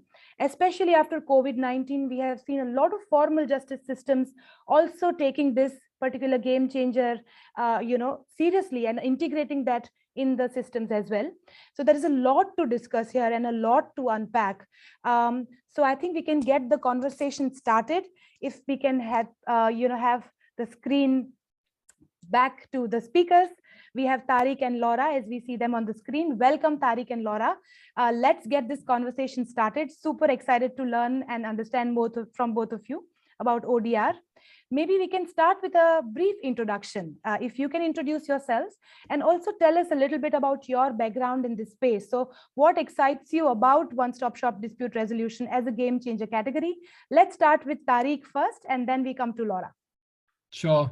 Thanks, Kanan, and thanks to the team at HiiL for inviting all of us, getting this group together and putting this webinar together, right? So my name is Tariq. I work at Omidyar Network India. We are an impact investing firm. We invest in bold entrepreneurs who help create a meaningful life for every Indian, especially in the millions of Indians who are in low income, lower middle income segments of the population.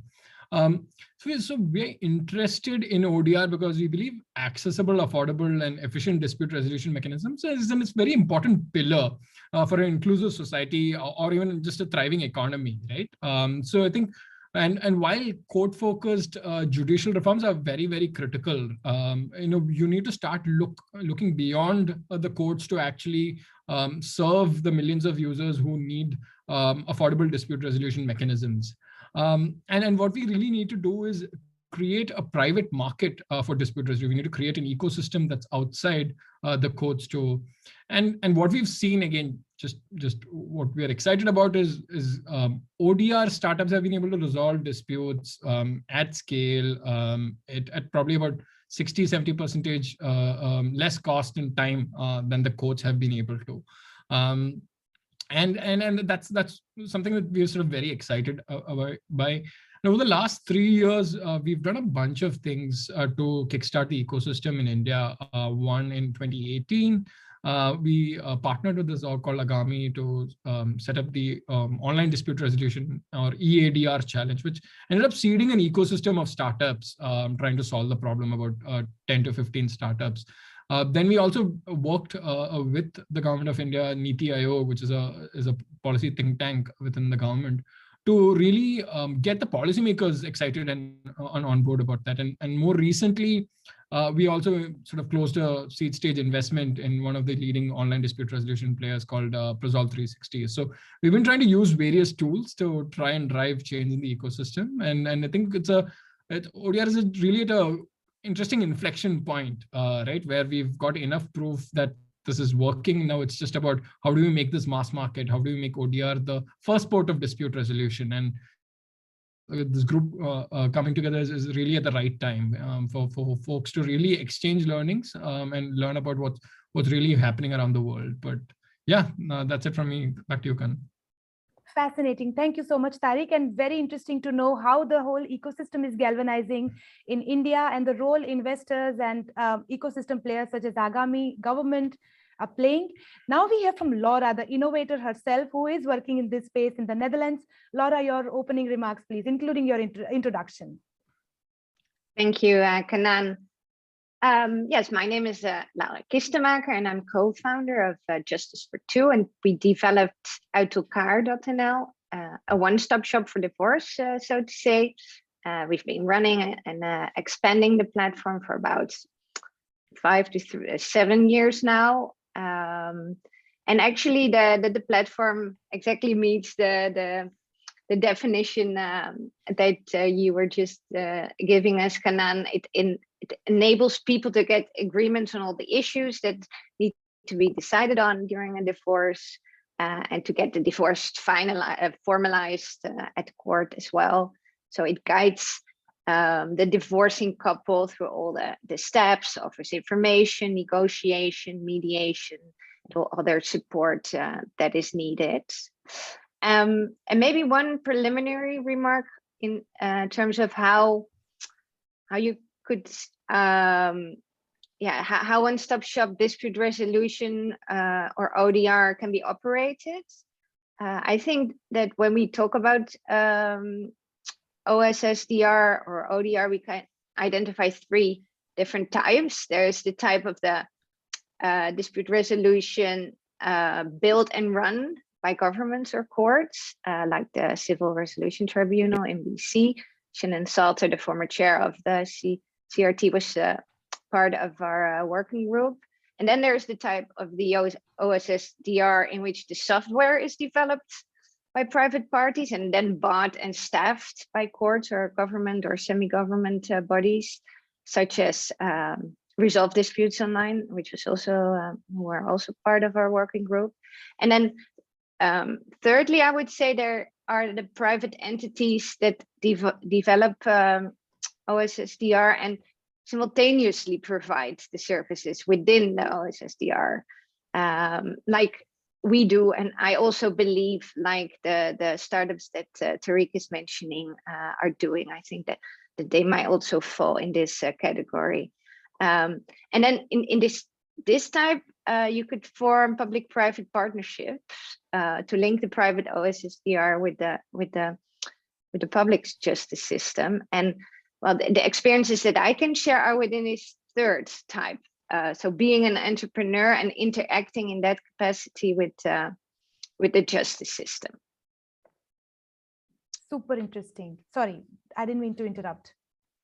No. I think you also asked us to share a bit of why how we look at the game changer aspect of yes, please, of OSSDR. And I think it's a fundamentally new way of delivering justice.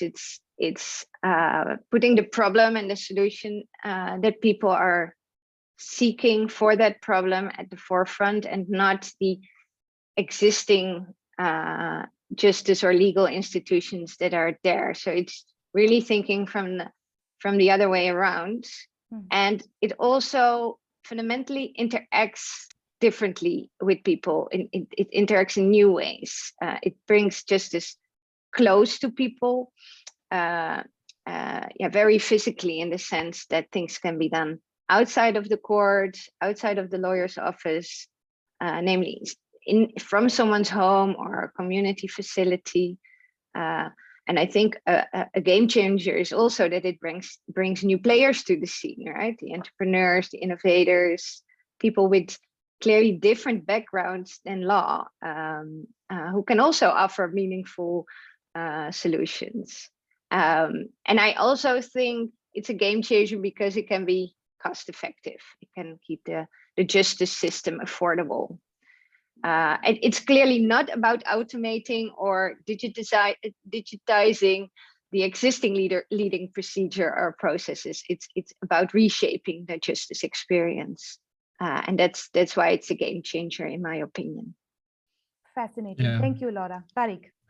And Karan, just reflecting on what Laura was just saying, right? I think the one quote that I really like about ODR was just quoting a Supreme Court justice here. Like he said, look, it helps reimagine dispute resolution as a service that can be availed of, and not as a place where it's administered, right? It really doesn't matter whether disputes are resolved in a court or on your mobile phones, as long as you are able to resolve them and you're able to experience justice, right? So it's a bit of a paradigm shift, right? When you close our eyes and we think of justice, we think of courts, but we no longer need to think of it in that way. And it's also a bit of a game changer because couple of one is the obvious direct impact, right, that it can have, right? You and I and everyone can actually access dispute resolution services at a far lower and cheaper and more time efficient way, like Laura was saying. I think the hope I have is over time, as ODR starts to scale, do disputes that go to courts start moving more and more towards ODR players? And then can you start allocating the scarce sort of court capacity to more high stakes, more complex disputes, and start catering to more the disadvantaged and sort of the low income population? So I think one is direct, and the indirect impact is, can it free up court time and bandwidth for other more high complex disputes? So yeah, that's the other, probably the long-term thesis, but we'll have to sort of see how it plays out. Yeah, no, this is super interesting. I would love to kind of, ask follow-up questions to the both of you on this. But because what you mentioned in terms of how the scene of one-stop shop dispute resolution plays out in different geographies, in different cultural contexts, especially because, Tariq, as you mentioned, the inflection point or the time has come for this disruption to really scale. This is exactly why we brought together a working group of experts, representing different kinds of one-stop shop dispute resolution, as Laura also mentioned. And the policy brief is quite rich from those different perspectives. And the critical success factors in this policy brief also lays out what is needed to be done in terms of the next step in this game changer category. So without further ado, I'd like to request my colleague Mansi to take us through some of the salient features that are highlighted in this policy brief and the work of the working group that kind of brought us so far in this direction. Mansi, over to you. Yes. Thank you, Kanan, Laura, and Tariq for sharing some of your thoughts on the potential of one-stop shop dispute resolution systems in bridging the access to justice gap. As Kanan just mentioned, we at HiiL formed a working group to examine ways for scaling and improving the quality of these one-stop systems. And we formed a working group composed of experts such as Tariq Mustafa, Laura Kistamakar, Aditya Shivkumar, Jose Torres, and Yinho Forchandar. With their insights, we developed a policy brief and some case studies of one-stop shop dispute resolution systems that have been recognized internationally. Those are the British Columbia Civil Resolution Tribunal in Canada, Autalkar in the Netherlands, Resolve Disputes Online in India, and Utatuzi Center in Kenya. We found that there are 6 critical success factors to scaling one-stop shop dispute resolution systems. Those are having a user-centered design of the dispute resolution procedure and system, solving the submission problem, that is getting the other party of the dispute to the table, monitoring the outcome that the system can provide to people, forming effective public-private partnerships, and the government opening regulatory doors to stimulate different types of initiatives, and lastly, having a sustainable revenue model. Now I will get into the details of each of these critical success factors. As my colleague Kanan mentioned, the main advantage of a one-stop shop system is that it offers seamless justice journeys to disputing parties. The disputing parties can move from negotiation to mediation and then to adjudication without having to engage multiple service providers. There is scope to make these systems even more sensitive to the needs of users. This can be done by forming a strong user experience and product team that will garner feedback from users and incorporate it to improve the usability of the system. The designers of the system can also give users the option of interacting with the justice system in multiple ways, for example, online, by telephone, or in person. This can save users costs associated with traveling, childcare, loss of wages, as well as time. Secondly, solving the submission problem. One challenge that one-stop shop systems face is that one of the disputing parties might refuse to use the system. To remedy that, policymakers can make it mandatory for people to use the one-stop system for a particular dispute. It is also important to create a safe environment where the party who is avoiding the dispute resolution system can speak freely and may have something to gain from a good solution. The third success factor involves monitoring outcomes that one-stop systems deliver to disputing parties. This will help one-stop systems in attracting investors who seek measurable returns on their investment and track social impact. To monitor outcomes, one-stop systems can conduct user surveys with the help of a systematic data collection and analysis team and procedure. Fourth, the public sector can collaborate with the private sector in setting up one-stop systems. If the private players have already developed a dispute resolution system that can be integrated with court procedures, the government can go ahead with that.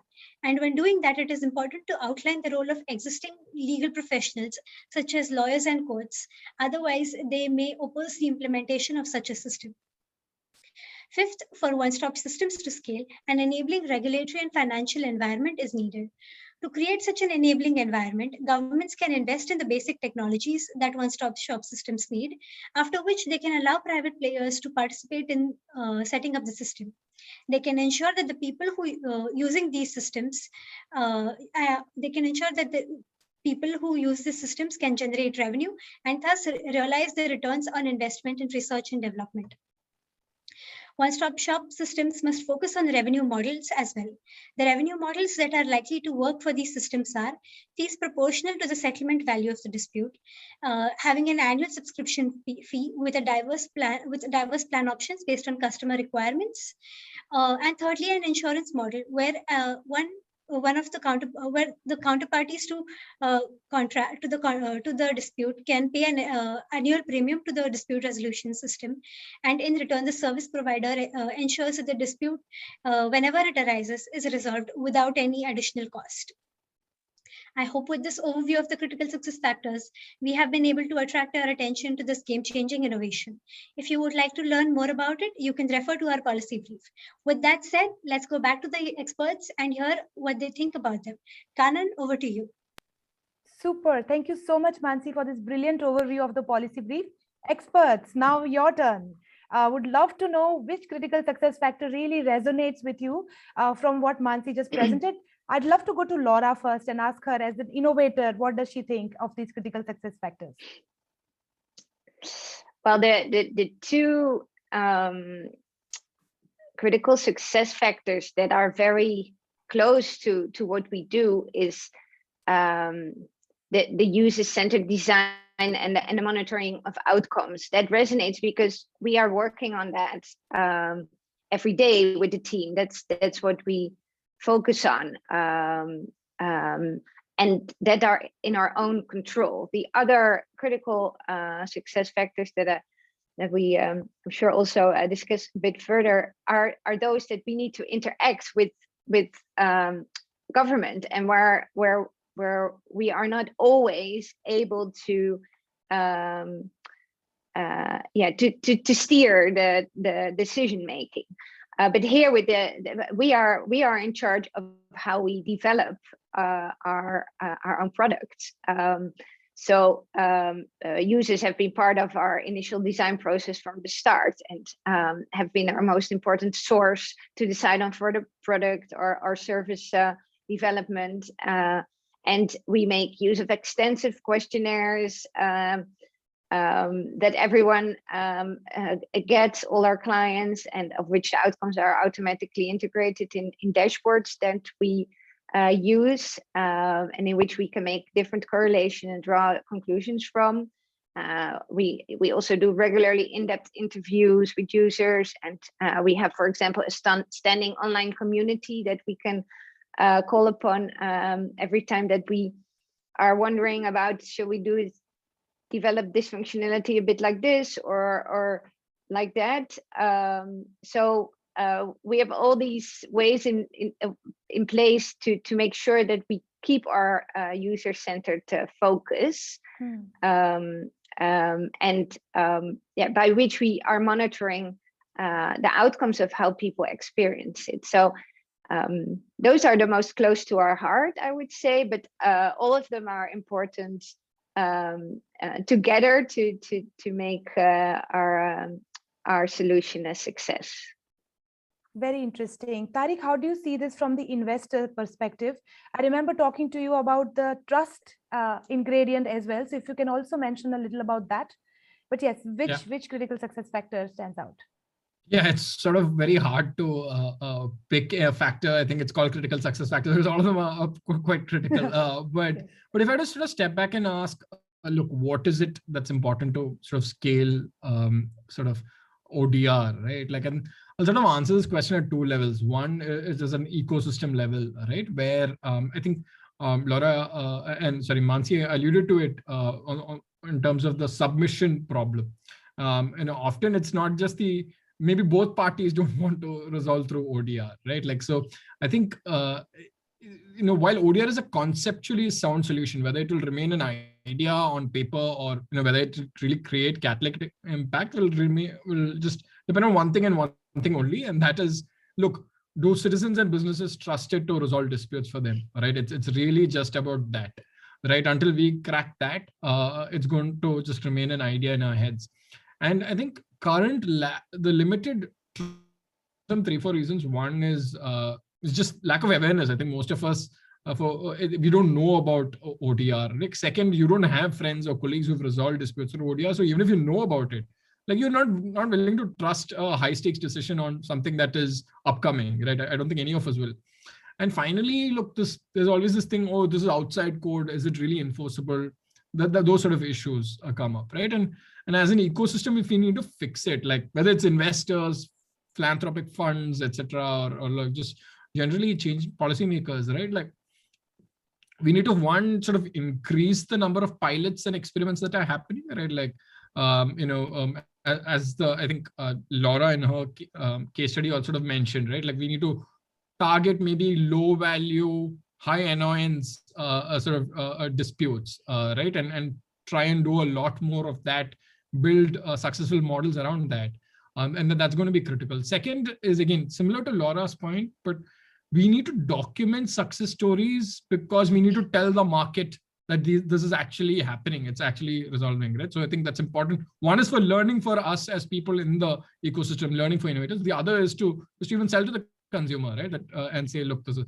And finally, is just thinking of the marketing piece, right? Like, how do we reach out to businesses and citizens and talk to them about it, because it's going to be a long journey. And yeah, just to quickly touch upon the user-centered nature. I think when we think of legal tech, right? I think some of us get too obsessed with the legal part or too much of the tech part, right? Like, ODR, like Laura was mentioning, should never be about digitizing existing traditional systems, right? It's about reimagining new systems. So I think, so while we should start thinking of sort of tech and law as tools and not as constraints, right? So at the end of the day, it's all about the user. It's about understanding what their needs are. It's about leveraging these tools to actually help them get there. But yeah, let me stop there. Happy to share a couple of examples where I think I've played out, but yeah, I'll stop here right now. Laura, your reflections to what Tariq mentioned?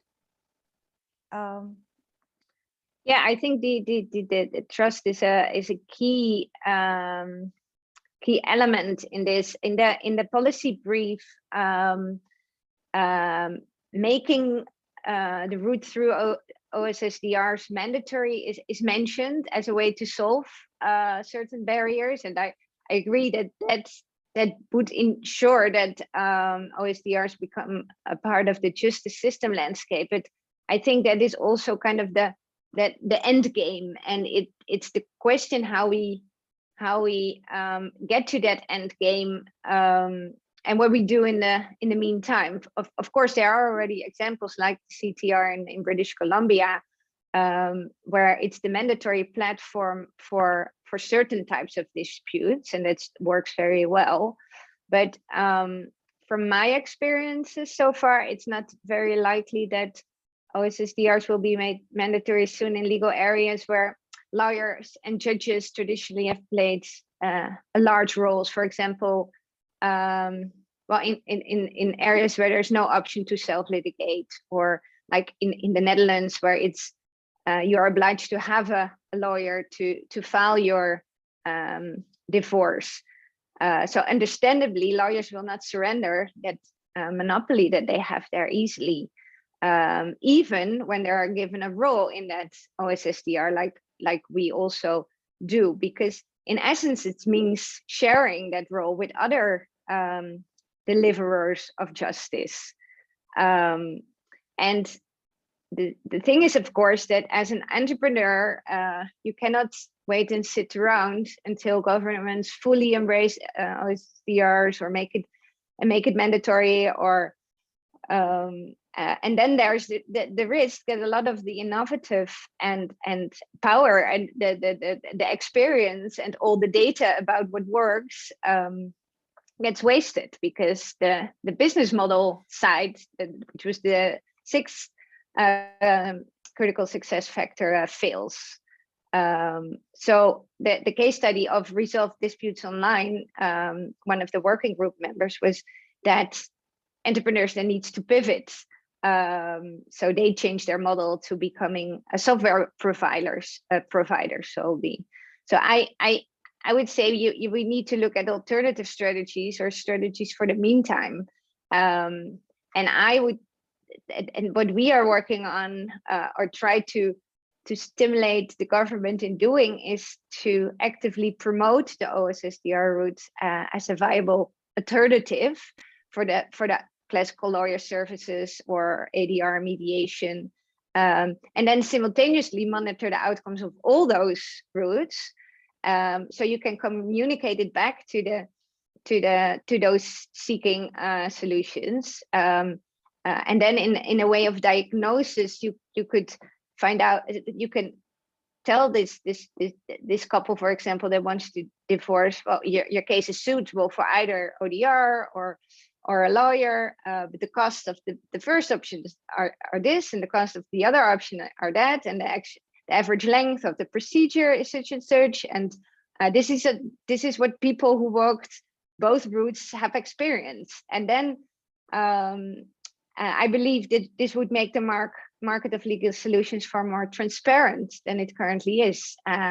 And you could think of ways of doing certification by governments, which was also mentioned in the policy brief, so that the solutions or the platforms would comply to a number of quality and other criteria. You could imagine that there would be many or a number of platforms that would meet those criteria. So I think there are ways in which to think about how you could, how you can place OSSDRs in the system without going so far as make it mandatory for all areas. Tariq, I've seen that you've unmuted yourself. Any reflection?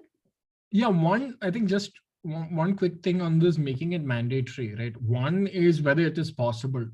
The other is whether it is even the right thing to do, right? When it comes to high stakes decisions and disputes that people are going through, until we can prove it, the best way is for people to self-adopt, right? That's always the right way to go.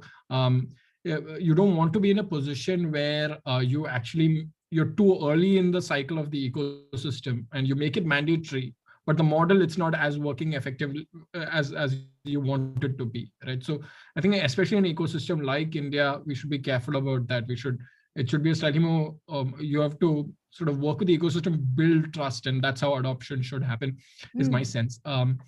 Just a bit on that user-centered sort of design part, right? And again, I was speaking to Resolve 360 and some of the other sort of companies. I think what's very important is for all the design consideration, try and make it as flexible as possible, right?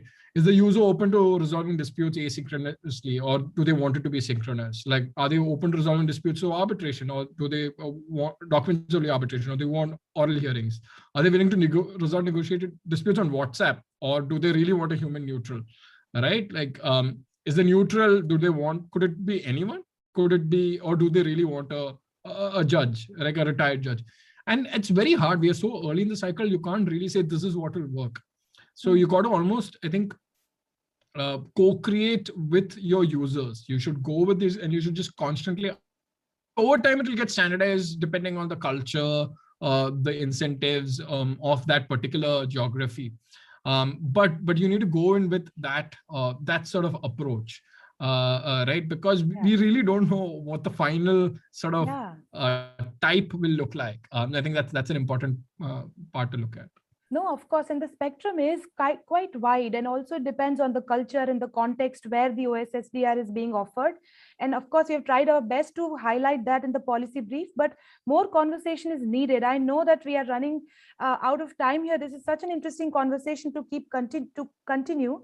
There is a specific question for the panelists in the chat from Fred, who wants to understand how OSSDR is funded and created in local communities. So any specific thoughts that you'd like to share on this question? Well, I could share how we are funded. We have social impact funding at the basis. Yes, such upfront investments are needed if you are creating a digital platform, and our revenue model is one of a case fee, basically. So the couple that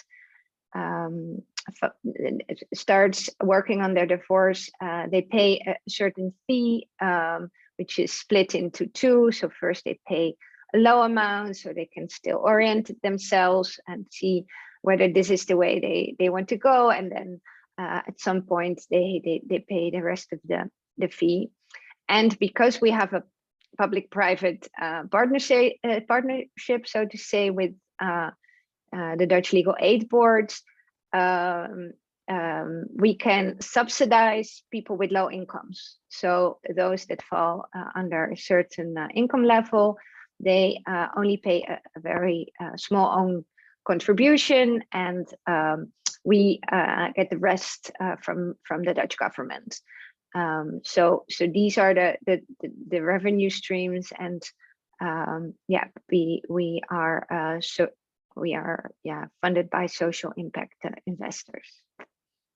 Tariq, I know you'll have so much to say on this, considering this is exactly the area of expertise that you also bring from the stakeholder or environment perspective. Just in a couple of sentences, if you can. I think fundamentally, like you need capital to actually build the technology, etc. That can come from social impact investors like Omidyar Network India. I think that's definitely available. But more in terms of the revenue model, I think two things, right? When it comes to like enterprise disputes, I think it's or consumer disputes, right? The enterprise ends up paying for it, right?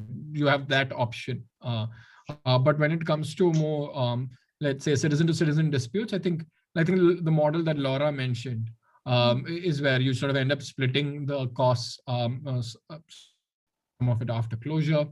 But I think the more exciting model, I don't know if we'll ever get there, but which was highlighted and Mansi briefly touched upon, was the insurance model. Can you ever get into a place where you actually pay a premium for your contract, and you secure your contract, and over time, like at any point of time there comes up a dispute, the sort of the ODR startup takes care of the dispute resolution costs. So you almost sort of buying a dispute resolution sort of service right up front. But it's up to us to sort of see how it plays out. But yeah, I think lots of interesting ways to think of funding.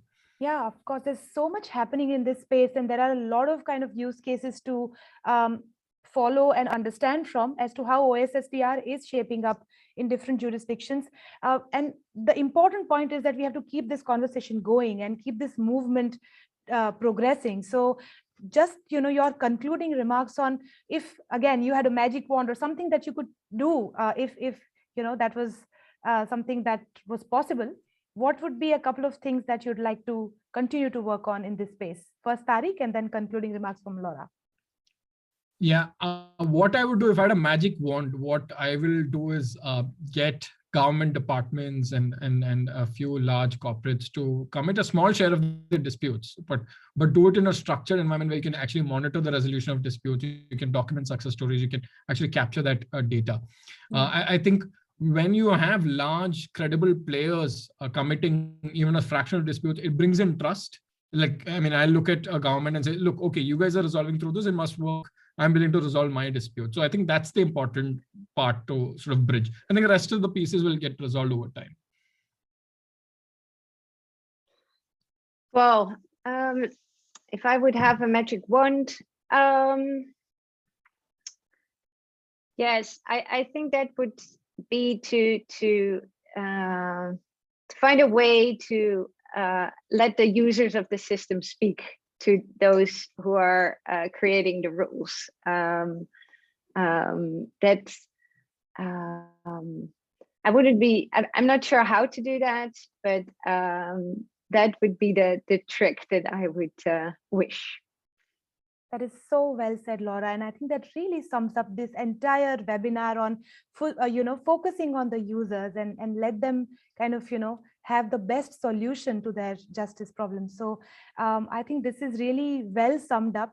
Thank you so much, Laura, and thank you so much, Tariq, for joining this conversation. Before we officially wrap this webinar, we have the final word from Dr. Maurice Berendrecht, the research director at HiiL, who will say the concluding remarks from HiiL's perspective on this conversation and on the idea of taking the game changers forward. Maurice, over to you.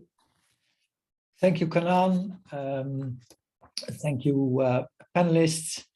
And when we talk game changers, what do we see and experience?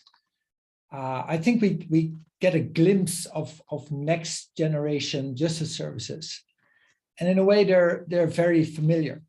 It's about community justice. It's about next generation courts. It's about next generation contracts. I didn't hear much about blockchain or automated judgments. I heard a lot about people, their needs, their words, their pictures, their relationships.